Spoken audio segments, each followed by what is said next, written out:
আসসালামু আলাইকুম। শুরু করছি মহান আল্লাহ তাআলার নামে। আমেরিকারে বাংলাদেশের জনগণ আর কত বিশ্বাস করব। তাদেরকে বিশ্বাস কইরা 13 সালের নির্বাচনে গণতন্ত্রের কথা বললা কি দেখছেনই তো কি অবস্থা হয়েছে। 18 সালের নির্বাচনে ঠিক একই অবস্থা হইল। এরপরে এখন আসলো পিটার হাস। এই যে 24 সালের 7 তারিখের নির্বাচন হয়েছে, সেই নির্বাচনে তাদের কি ভাষণ ছিল? ভাষণটা ছিল এরকম যে গণতন্ত্র পুনরুদ্ধার বা দেশের জনগণের মুভমেন্টের উপর ভিত্তি করে সঠিক, স্বাভাবিক এবং জবাবদিহিতামূলক একটা নির্বাচন অনুষ্ঠান, ফ্রি ফেয়ার ইলেকশন করবে। কিন্তু তারা কিন্তু এই যে ইলেকশনের কথা বলে যে বিরোধী দলের লোকজনকে যে সান্ত্বনা দিয়েছে এবং জনগণকে যে সান্ত্বনা দিয়েছে, মানুষ মনে করছিল এইবার মনে হয় আমেরিকা জনগণের পক্ষে আসছে। কিন্তু আসলে আমেরিকা কিন্তু জনগণের পক্ষে না, এরা হচ্ছে ইন্দো প্যাসিফিক অঞ্চলের দরকার। ঠিক ইন্দো প্যাসিফিক অঞ্চলটা অর্জন করতে গেলে তাদের কি করতে হইব, এইটা তারা যে কোনো মূল্যে যে কোনো কাজ তারা করতে রাজি আছে। এই যে ফিলিস্তিনের সাথে যে আমেরিকা যে ঘটনাগুলো করলো, এটা তো আপনাদের সবারই জানা যায়। আমেরিকা তাদের স্বার্থ ছাড়া আর কিচ্ছু বোঝে না। এখন বর্তমানে ভারতরে তাদের হাতিয়ার বানানোর জন্য চেষ্টা করতেছে, কিন্তু এরা হয়তো বা ভুলেই গেছে যে ভারত কিন্তু তাদের নিজস্ব সম্প্রীতি নিয়ে চলাফেরা করে। তারা কিন্তু ভারত কিন্তু কারো কথা মানে না। এখন আবার ডোনাল্ড লু আসছেন, এখন তিনি এসে আবার মিষ্টি কথার বাহারি সাজাচ্ছেন। এরপরে তিনি আবার এই মেজর আজিজকে তিনি নিষেধাজ্ঞার আওতায় আনলেন। আসলে কি বোঝাতে চাইছেন আপনি? এই নিষেধাজ্ঞার মতো ফালতু নাটক আপনারা বন্ধ করেন। ডোনাল্ড সাহেব, আমরা লক্ষ্য করছি যে আপনি আপনার ইন্দো প্যাসিফিক কৌশলের বক্তৃতায় ভারতীয় সমুদ্র সীমার নেতা হিসাবে ঘোষণা করেছেন। সাব্বাস বাঘের বাচ্চা। এর আগেও আমরা আমেরিকার ইন্দো প্যাসিফিক সংক্রান্ত নথিতে এমনি একই ধরনের কথার উল্লেখ দেখছি। তবে এই বিষয়টারে আমি একান্ত আমেরিকার নিজস্ব মত বলে মনে করি, কারণ ইন্দো প্যাসিফিক সীমানায় থাকা বাকি দেশগুলা মোটেও ভারতের স্থানীয় নেতা বা প্রাধান্য দেওয়ার মতো দেশ হিসেবে গোনায় ধরে না। যেমন কেবল এই দক্ষিণ এশিয়াতেই ধরে। বড় দেশ, দক্ষিণ এশিয়ার বড় দেশ পাকিস্তান, এটা থেকে ছোট দেশ মালদ্বীপ, কেউ কি ভারতকে স্থানীয় নেতা বা নেতৃত্ব দেওয়ার মতো দেশ হিসাবে মানে পাকিস্তানও মানে না, মালদ্বীপও মানে না। এই দেশগুলোর সার্বভৌমত্বের সমতার কথা চিন্তা কইরা কিন্তু সার্ক গঠন করেছিল, জাতিগত শ্রেণী বিন্যাসের মতো কোনো বিভাজনের উপরে ভিত্তি কইরা না। কিন্তু আর বাংলাদেশের জন্য ভারত কেমন রাষ্ট্র, এটা বিবেচনা করতে গেলে তো গত 50 বছরের অভিজ্ঞতা অনুযায়ী এটা প্রমাণিত, ভারত মোটেও বাংলাদেশের জন্য কখনো মঙ্গল চায় না, এমন কোনো রাষ্ট্রই না। বরং নিজের স্বার্থ হাসিলে পটু একটা দেশ, সে কেমনে লিডার হবে, এমনকি সেটা বাংলাদেশের গুরুতর ক্ষতি কইরা হইলেও। যেমন ধরে উদাহরণ দিই, নদীর পানি ভাগাভাগির ব্যাপারে বাংলাদেশের ন্যায্য পানির অধিকার থেকে বঞ্চিত করা, সীমান্তে বাংলাদেশের মানুষের পশুর মতো গুলি কইরা মারা, হাঙ্গেরের দেশের রাজনীতিতে নির্লজ্জের মতো হস্তক্ষেপ করা এবং নিজের গোলাম সেবাদাসী রাজনৈতিক দল এবং নেত্রী হাসিনাকে বারবার অবৈধভাবে সরকারে বসানোর ক্ষেত্রে সাহায্য করা, আরো কত কি কইতে গেলে কওয়া শেষই হবে। আর বললেই তো ভুলবে যে ভুলছে। মালদ্বীপে ভারতকে বয়কট করা হয়েছে, মালদ্বীপ থেকে পুরোপুরি বিতাড়িত করা হয়েছে ইন্ডিয়াকে। এই ঘটনা খুবই গুরুত্বপূর্ণ, কারণ এই ঘটনায় চোখে আঙুল দিয়ে দেখায় দেয় যে ভারতের বিষয় আসলেই দক্ষিণ এশিয়ার দেশগুলো কেমন চিন্তা করে বা ভারতকে কি চোখে দেখে। এই ঘটনা ওই সমস্ত দেশের মনোভাবের একটা প্রতিফলন মাত্র। ভারতের তো কোনো লিডারশিপ কোয়ালিটি নাই, লিডাররা তো ত্যাগ করতে হয়। আপনি যদি দক্ষিণ এশিয়ার বাইরেও যান, তাহলে আপনি ইন্দোনেশিয়ার প্রশ্ন ধরেন, ইন্দোনেশিয়াকে ভারত মহাসাগর এলাকায় ভারতের নেতৃত্ব মানবে? কখনোই না। ইন্দোনেশিয়া তার নিজস্ব আঞ্চলিক আর বৈশ্বিক লক্ষ্য আছে, তাই না? শুধু কি তাই, ভারত মহাসাগর বইলে ডাকার ব্যাপারে ইন্দোনেশিয়ার আপত্তি আছে। 1963 সালের শুরুর দিকে আপনি ইতিহাস দেখেন, ইন্দোনেশিয়ার সরকার তার নৌবাহিনীরা বলছিল যে ভারত মহাসাগরে যেন ইন্দোনেশিয়ান মহাসাগর বইলে ডাকা। আর আপনি আছেন ভারতরে আঞ্চলিক মোড়ল বানানোর চিন্তা নিয়ে। তাই আমার মতে ইন্দোনেশিয়া ভারতের আধিপত্য মানিয়ে নেওয়ার সম্ভাবনা একেবারে শূন্যের কথা। আচ্ছা, এবার অন্য প্রসঙ্গে আসে। বিগত দশকে ভারতের রাজনীতি আর সমাজে কট্টর হিন্দুত্ববাদের মতবাদ ছড়ায় দেওয়া হয়েছে।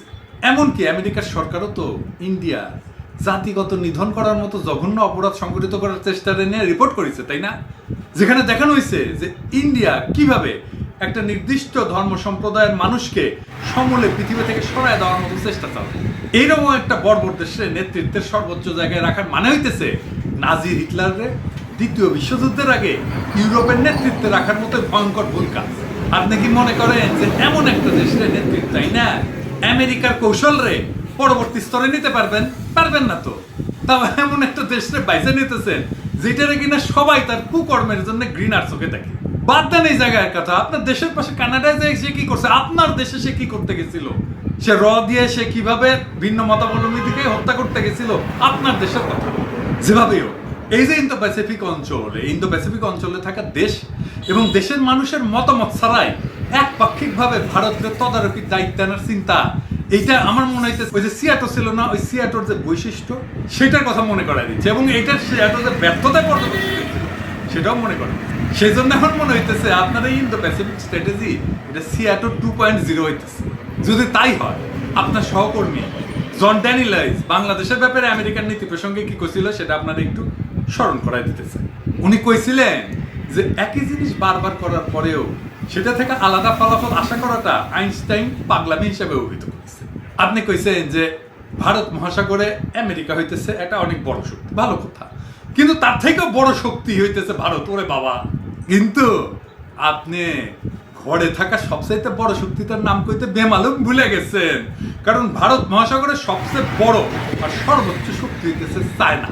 ভারতের তো চায়নার সাথে সামরিক বা অর্থনৈতিক কোনো দিক দিয়ে পাল্লা দেওয়ার মতো কোনো সামর্থ্যই নাই, এমনকি সামরিক দ্বন্দ্ব মোকাবেলার ক্ষেত্রেও না। যদি আপনি এই দুইটা দেশের প্রবৃদ্ধির পাশাপাশি রেখে বিবেচনা করেন, তাহলে দেখবেন যে চায়না ভারতের থেকে অনেক অনেক অনেক আগায় আছে, এবং নিঃসন্দেহে আগামী দশকগুলোতে ভারত চায়নার প্রবৃত্তির ধারে কাছেও যেতে পারবে।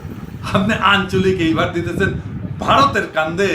খুব সম্ভবত ইন্দো প্যাসিফিক কৌশলের চাপ বা মূল্য ভারতের সাথে ভাগাভাগি করতে আপনাদের এই সিদ্ধান্ত, তাই না? কিন্তু আপনার কি মনে হয় না যে আপনি গাধার ঘাড়ে এমন একটা বড় ভার দিতে চাইতেছেন যেটা কিনা মালদ্বীপের মতো ছোট একটা দেশের ভারে খায় তৈয়া পড়ে গেছে? আপনি এটা কেমনে আশা করেন যে পুরা অঞ্চলের ভার ভারত সহ্য করতে পারবে, যেখানে চায়নার সাথে ভারতের একটা কৌশলগত স্ট্র্যাটেজিক দ্বন্দ্বের জায়গাটা দাঁড়ায় আছে? এটা ছাড়াও প্র্যাকটিক্যালি চীনরে সমান তালে সামলাইতে ভারতের দায়িত্বভার দেওয়া তো একটা মারাত্মক বিপর্যয় ডেকে আনবে। কারণ চীন তো এখন এমন একটা দেশ যে কিনা আমেরিকার প্রতিরক্ষার সাথে তুলনা করার মতো, ভারতের সাথে তো না, তাই না? তাই ভারতরে দিয়া চীনরে ঠেকানোর চিন্তা কতটুকু ফল দিবে এটা নিয়ে দুনিয়ার সকল মানুষ সন্ধিয়ান, শুধু আপনারা ছাড়া। বরং উল্টা দেখেন যে ভারত আরো এই বিষয়ে চীনরে সামলাইতে যায় সারা দুনিয়ার সামনে ন্যাংটা হয়ে ধরা দিবে, আর খুব শীঘ্রই সব অপারগতা নিয়ে সামনে হাজির হবে। এক কথায় দিলিয়া করে ছাড়বে ভারত এই কনফ্লিক্টের মধ্যে যদি সে ঢোকে, নেতা হইতে যায়। যদি ভারত আমেরিকার সাহায্যে চায়নারে মোকাবেলা করার চেষ্টা করে, তাইলে কিন্তু এর ফলাফল পদার্থবিজ্ঞানের সূত্র অনুযায়ী আসবে। এটা জানেন তো, বলের সংঘর্ষের সমাধান বৃহত্তর বলের দিকে চলে যাবে। আমি যদি বলি যে আপনি ইতিহাসের দেয়ালে এক অনিবার্য নেতিবাচক গল্প লিখতেছেন, তাহলে কি খুব ভুল বলা হবে? আর ইন্ডিয়া গেলে এসব খুব ভালো বুঝে যায় এবং বুঝে। এই কারণেই সাম্প্রতিক সময় হওয়া বার্লিন সামিটে ইন্ডিয়ার পররাষ্ট্রমন্ত্রী জয়শঙ্কর, আপনার বস যিনি আছেন না মিস্টার ব্লিংকেন, তার মুখের উপরে কইছে, কি কইছে জানেন? কইছে যে ইন্ডিয়া খুব স্মার্ট খেলোয়াড়ের মতোই সম্ভাবনার একাধিক দুয়ার খোলা রেখে খেলবি। বুঝেছেন এই কথার মানে? বুঝেছেন? তাই ইন্ডিয়ারে আপনি যতই নিজেকে কৌশলের অংশ হিসেবে যতভাবে তুলে ধরার চেষ্টা করেন না কেন, তারা আপনাদের মতো করে এত সাদা সিধা মনে খেলবে এটার কোনো গ্যারান্টি নাই। যখন তখন পোল্টি মারবে। কেন ইউক্রেন যুদ্ধের সময় মারিছিল না? হ্যাঁ, আপনারা যুদ্ধ করিচ্ছেন আর ওই তেল কিনিচ্ছে রাশিয়া থেকে। আপনি স্যাংশন দিচ্ছেন, আপনার স্যাংশনকে পাত্তা না দিয়া তেল কিনিচ্ছে, করে নাই? তারা কেবলমাত্র আপনাকে নিজেদের প্রয়োজনীয় হাতিয়ার হিসেবে ব্যবহার করবে, তার উদ্দেশ্য সাধনের হাতিয়ার হিসেবে ব্যবহার করবে, তারপরে ছুঁড়া ফেলেন। এবং দেখবেন যে সবকিছু পরে তারা নিজেদের খেলা পুরাটাই নিজেদের নিয়মে খেলতেছে, আপনারা নাই। আপনাদের পাত্তা কতটুকু থাকবে এটা নিয়ে আমি চিন্তিত। এই জন্যই বহুবিধ বিষয় বিবেচনার উপর ভিত্তি কইরা এটা বলা যায় যে ইন্ডিয়া কখনোই আমেরিকার প্রকৃত বন্ধু হইতে পারবে না। আপনি তারা যতই বন্ধুত্বের পয়গাম পাঠান না কেন, সে আপনার বন্ধু হবে। আপনি শ্রীলঙ্কার ঘুরে দাঁড়ানো নিয়ে কথা বলছেন, তাই না? শ্রীলঙ্কার আর্থিক সংকট দেখা দিছিল কেন? কোভিড মহামারীর কারণে।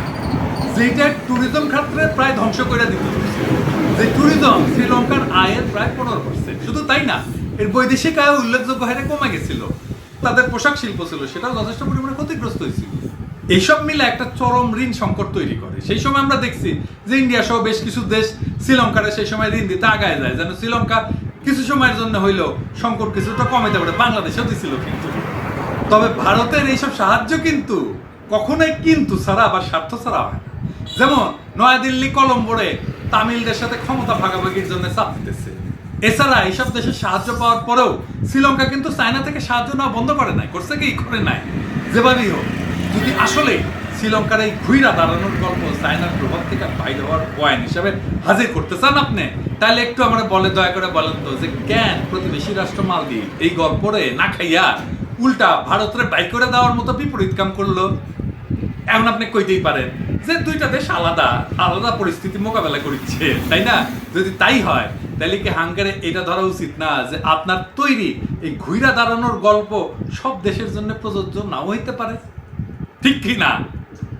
উল্টা মালদ্বীপের মতো বিপরীত ফল বয়ে আনতে পারে। তাছাড়া এটা বলা কি ঠিক হবে না যে আপনার মুখে বলা শ্রীলঙ্কার গল্প বাংলাদেশের গণতন্ত্রের বিনাশের দিকে টাইনে আনবে ইন্ডিয়ার মাধ্যমে? আপনি আপনার কথায় শ্রীলঙ্কার সার্বভৌমত্বের সুরক্ষা নিয়ে আলাপটা নিছেন। আপনার এই কথার মাধ্যমে আমি ধরে নিলাম যে আপনি অঞ্চলের ছোট দেশগুলোর সার্বভৌমত্বের ব্যাপারে সচেতন।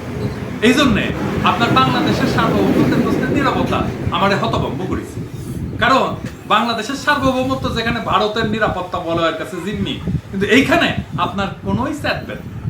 তার উপরে এটা ভারতের হিসাবের খাতায় ছিল যে সে যদি ভারত এইবার তার পুতুল রাজনৈতিক দল রে মানে আওয়ামী লীগ রে আর হাসিনা রে বাংলাদেশের ক্ষমতা চেয়ারে রাখতে পারে, তাইলে তাদের নিরাপত্তা আর স্বার্থ নিজের মতো করে রক্ষা করতে হবে।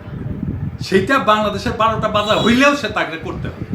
এখন আপনার থেকে আমার জানবার ইচ্ছা করছে সেইটা, তা হইল আপনি বাংলাদেশের স্বাধীনতা, সার্বভৌমত্ব আর জাতীয় স্বার্থের সুরক্ষা দিতে কবে, কখন, কোথায়, কিভাবে ভূমিকা রাখবেন ইন্ডিয়ার এই সমস্ত কর্মকাণ্ডের বিরুদ্ধে যা বাংলাদেশের সাথে হইতেছে? রাখবেন কি? আপনারা তো কইতে হবে। আপনি মালদ্বীপে কইছেন যে চায়না খুব একটা ভালো সহযোগী হইবার পারে যদি সেখানে কোনো প্রতিযোগিতা থাকে, ভালো কথা। এবং সেজন্য বলছেন যে আমেরিকা এবং তার বন্ধু রাষ্ট্ররা চাইলে এই প্রতিযোগিতার দৈর্ঘ্যে অনেক ভালো অবস্থানে মালদ্বীপকে নিবার পারে, তাই না? বলছেন খুব ভালো কথা। আমরা একটু জানবার চাই যে মালদ্বীপের ভালো রাখতে চাওয়া এই প্রস্তাবের উপাদানগুলো কি কি, কিসের উপরে ভিত্তি করে এই প্রস্তাব আনা হয়েছিল? আপনার বক্তব্যে আমরা উদারতা বা স্বাধীনতার যে উপাদান, গণতন্ত্র, মানবাধিকার, তা তো খুঁজে পাই নাই। শেখ হাসিনারে লেখা বাইডেনের চিঠিতেও আমরা এগুলো খুঁজে পাই নাই। তো এখন যদি আমরা বলি যে এই সমস্ত মৌলিক মূল্যবোধের বিষয়গুলোকে জানলা দিয়ে বাইরে ছুঁড়ে ফেলা হয়েছে, তাহলে কি সেটা ভুলভাবে না হবে? তাইলে কি আপনার প্রস্তাবিত এই কথার মাধ্যমে আমরা এটা ধরে নেব যে আপনারা চায়নারে দূরে ফেলায়া সেই জায়গায় কিছু হালকা লোন, আদানির অংশীদারিত্বমূলক কিছু বিনিয়োগ, কিছু টহল জাহাজ দিবেন, ঠিক যেমনটা আমেরিকা আর ভারত মিলা শ্রীলঙ্কায় দিচ্ছেন, শ্রীলঙ্কায় করেছেন? যাই হোক, আমরা ইতিমধ্যে বাংলাদেশে আদানির বিদ্যুৎ প্রকল্পের নামে যে দুর্নীতিগ্রস্ত ব্যবসায়িক চুক্তির দিক সেটা ধরে ফেলাইছি, যেটা কিনা হাঙ্গেরির চরম অফিসার আর বাজে ঋণের ফাঁদে ফেলাই দিছে। এছাড়া যদি তুলনামূলকভাবে সুবিধাজনক কোনো সাহায্য বা লেনদেনের প্রসঙ্গ আসে, তাহলে কি বাংলাদেশের উচিত না ভারতের রেখা চায়নার কাছে যাওয়া? আপনি কি মনে করেন না যে আমরা যা কই তাই করা উচিত? আপনি যা কইতেছে সেটা করলে আমাদের কি করা উচিত সেটা বলেন তো। আপনি কইছেন যে বাংলাদেশে আপনি অনেক সময় পার করেছেন। হ্যাঁ, আমরা দেখছি যে 7ই জানুয়ারি নির্বাচন পর্যন্ত আপনি বাংলাদেশ ভ্রমণ করেছেন, এমনকি আপনি হাসিনার সঙ্গে দেখাও করেছেন, ইউএনের জেনারেল অ্যাসেম্বলির সময়ও দেখা করেছেন। তখন আপনি শুধুই রোহিঙ্গাদের বিষয় নিয়ে কথা বলেন নাই, বরং ফ্রি ফেয়ার নির্বাচন, মানবাধিকার নিয়ে উপদেশ দিছিলেন মেলা। আমরা শুনে খুব উৎসাহিত হয়েছিলাম। এমনকি আমেরিকা এই হাসিনা রেজিমের লোকদের উপরে ভিসা নিষেধাজ্ঞা দেওয়ার মতো অসাধারণ কাজও হাতে নিছিল। আমেরিকার এই ধরনের পদক্ষেপ বাংলাদেশের মানুষের মনে সত্যি সত্যি এই ধরনের বিশ্বাসের জন্ম দিছিল যে আসলেই আমেরিকা বাংলাদেশে গণতন্ত্র এবং অধিকার প্রতিষ্ঠা করতে বাংলাদেশের মানুষকে সাহায্য করতে চায়। এইটা বাংলাদেশের বিপুল সংখ্যক বিরোধী দলের নেতাকর্মীদের সাহস যোগাইছিল শান্তিপূর্ণভাবে, আমি আবারও বলতেছি, শান্তিপূর্ণভাবে রাজপথের দখল না, যাতে কইরা তারা একটা অবাধ এবং নিরপেক্ষ নির্বাচনের চাওয়াকে বাস্তবে রূপ দিতে পারে। নাগরিক সমাজেরও অনেক মানুষ একই সাথে একই দাবি আদায়ে কাজ করেছিল, কিন্তু আমরা হতভম্ব হইয়া গেল। কেন? 2023 সালে 27 অক্টোবর হাসিনা বিরোধী দলের উপরে নির্মমভাবে নিপীড়নের পরেও যখন আপনারা নীরব হইয়া থাকেন, আমরা অবাক হইয়া যাই যখন সেদিন বিরোধী দলের প্রায় সবগুলি বড় বড় নেতা নিবেদিত কর্মীদের নামে মিথ্যা মামলা দিয়া জেলে নেওয়ার এবং নির্বাচনে অংশ নেওয়ার সব পথ বন্ধ করে দেওয়ার পরেও আমেরিকা কোনো পদক্ষেপ না নেয়। আমরা অবাক হইয়া যাই যখন বিরোধী দলের নেতা কর্মীদের বাসায় বাসায় পুলিশ গুন্ডা দিয়া হামলা করা হইতেছিল, আপনারা কিছুই বলেন না। আপনারা কি এইটা উপলব্ধি করতে পারেন যে সে সময় যখন তারা আপনাদের দিকে তাকাইছিল, এই কঠিন অবিচারের সময় আপনারা তাদের জন্য আওয়াজ তুলবেন, আগে আসবেন, কিন্তু আসেন না? তখন তাদের কেমন লাগছিল? বাংলাদেশে গণতন্ত্র এবং অধিকার প্রতিষ্ঠার যে লক্ষ্য ছিল, আপনারা কি তাইলে সেদিন সেখান থেকে দূরে সরে গেছিলেন? নাকি আরো নির্দিষ্ট করে কইলে আপনারা চায়নায় চালু থাকা রাজনৈতিক পরিস্থিতি যেটা আছে বাংলাদেশের জন্য সেটা মাইনা নিছিলেন, যে এখানে একটা মাত্র রাজনৈতিক দল থাকবে, এককভাবে দেশের শাসন শোষণ সব করবে, আর বিরোধী দল থাকবে শুধু সেই ক্ষমতাসীন দলের হাতে নির্যাতিত হইবে, যেই দেশে গণতন্ত্র থাকবে না, মানবাধিকার থাকবে না, কথা বলার স্বাধীনতা থাকবে, পুরোটাই হয়ে উঠবে একটা পুলিশি রাষ্ট্র। আপনি কি মনে করেন যে একটা স্বাধীন ইন্দো প্যাসিফিক পরিবেশ তৈরির ক্ষেত্রে এমন একটা পরিস্থিতি খুব একটা সমীচীন হবে, ভালো হবে? আপনি ঠিকই বলেছেন যে মায়ানমারের যুদ্ধ পরিস্থিতি বাংলাদেশের জন্য নিরাপত্তা হুমকি তৈরি করবে। বাংলাদেশের আশেপাশে থাকা প্রতিবেশী এলাকাগুলির এই সমস্ত অশান্তিকর পরিস্থিতি যে আমাদের দেশে কোন দিকে নিয়ে যাবে তা আমরা কিন্তু সত্যিই জানি না। আঙ্গারে বাংলাদেশিদের লাগা সর্বোচ্চ প্রাধান্য পাওয়া বিষয় হইতেছে আমাদের স্বাধীনতা আর সার্বভৌমত্বের রক্ষা। আর আমরা জানি যতদিন আমরা ভারতের এই জাতাকলের নিচে আছি ততদিন হাঙ্গেরে এটা অর্জন করা হবে না। তার জন্য এটা অর্জন করা হবে না যারে আপনি আঞ্চলিক নেতৃত্ব দানকারী দেশ হিসেবে মর্যাদা দিচ্ছেন। এবং আমরা বিশ্বাস করি সংঘাত এবং সংঘর্ষের ফলাফলের চূড়ান্ত নির্ধারক হইতেছে জনগণ। আফগানিস্তান থেকে ভিয়েতনাম, এমনকি আমাদের নিজেদের সংগ্রামে সব জায়গায় আমরা এমনটাই বারবার দেখতেছি। সাম্প্রতিক মাসগুলোতে হাঙ্গেরে খুবই তিক্ত অভিজ্ঞতা হয়েছে। হাঙ্গেরের স্থানীয় রাজনীতিতে ভিন্ন ভিন্ন পরাশক্তির আইসা তাদের নিজেদের মতো করে নানাবিধ ভূমিকা রাখার কারণে আজ আমি এতটা বিশ্বাসের সাথে আর কইতে পারবো না যে আমরা আমাদের দেশের জাতীয় নিরাপত্তা রক্ষার ব্যাপারে আমেরিকার উপরে আর সেইভাবে আমরা নির্ভর করতে পারি। এক্ষেত্রে আমি মিস্টার ডোনাল্ড রুকে বলবো, পারলে আমার ভুল প্রমাণ করেন, আমি খুশি হব। এখন আমরা কি করব? এখন আমার মতে আঙ্গেরা দেশের মানুষের জন্য দেশের মূল জাতীয় স্বার্থ সহ সবকিছু রক্ষার দায়িত্ব নিজের হাতে তুলে নেওয়া ছাড়া আমি আর কোনো বিকল্প পথ দেখি। এইটাই একমাত্র অবশিষ্ট পথ যার মাধ্যমে হাঙ্গেরির স্বাধীনতার সার্বভৌমত্ব, জাতীয় নিরাপত্তা, জাতীয় স্বার্থ, সম্মান, মর্যাদা সব বিষয়ে রক্ষা। আর এই ক্ষেত্রে মিস্টার লিউ আপনার বক্তব্য থেকে ধার করে একটা কথা বলতে চাই যে এমনটা হইলে আমরা এমন যে কোনো ক্ষমতার সাথেই হাত মিলাবো যারা হাঙ্গেরির জন্য তাদের সেরাটা দেবে, হাঙ্গেরির সর্বোচ্চ সাহায্য করবে।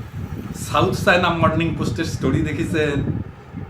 আকেলমন্দ কে লিয়ে ইশারায় কাফি। আমি আর কিছু কইলাম না। পৃথিবীতে আপনারা একাই পাওয়ার না মিস্টার লিউ। আমার মা কইতেন হাতের লোক কি পায়ে ঠেলা। আপনারা হাসিনাক আমাদের মাথার উপরে বসায় ফ্যাসিবাদ কায়েম করার যে পাপ করেছিলেন, সারা দুনিয়ায় ওয়ার অন টেররের ভুল কৌশলে মুসলমানদের সাথে যত অন্যায় করেছিলেন সেই পাপ কিছুটা বাংলাদেশের মতো একটা মুসলমান প্রধান দেশের জনগণের বন্ধুত্ব পায়। আন্তর্জাতিক রাজনীতিতে আমরা জানি সবচেয়ে মূল্যবান হইতেছে জনগণের, সেটা পাইছিলেন মুফতে, ফ্রি, তাই পায়ে ঠেলছে। ফ্রি তো দাম দেন নাই।